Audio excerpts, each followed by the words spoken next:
आमदारकीचं स्वप्न आहे असं बोललं जात आहे, काय?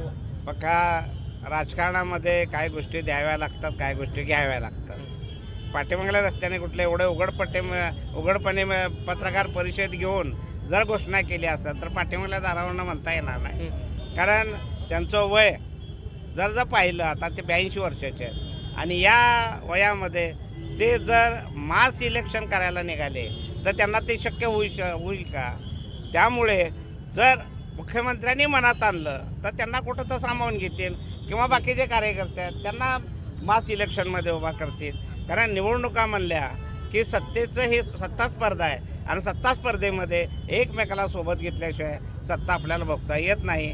आणि हे सत्ता बघणारे लोक वेगळ्या मार्गाने चाललेत म्हणून त्यांना ह्या सत्तेचा उपयोग सामान्य माणसाला व्हावे म्हणून हे दोन नेते एकत्र आलेले. गट आणि कवाडे गट युती झालेली आहे, काय आज जल्लोष साजरा करताय, काय? काल महाराष्ट्राचे लाडके मुख्यमंत्री आणि आमचे शिंदे गटाचे पक्षप्रमुख आदरणीय एकनाथजी शिंदे साहेब आणि जोगेंद्रजी कवाडे साहेब यांची मिटिंग झाली आणि यांची युती झाली. इथून पुढच्या काळामध्ये कवाडे साहेबांचा गट आणि एकनाथ शिंदे साहेबांच्या गटाचे सगळे कार्यकर्ते हे एकत्रित बसून काम करणार.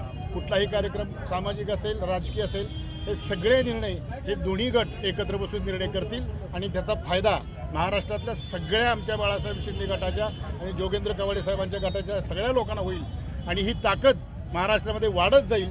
त्याच्यासाठी आजचा हा आमचा जल्लोष आहे.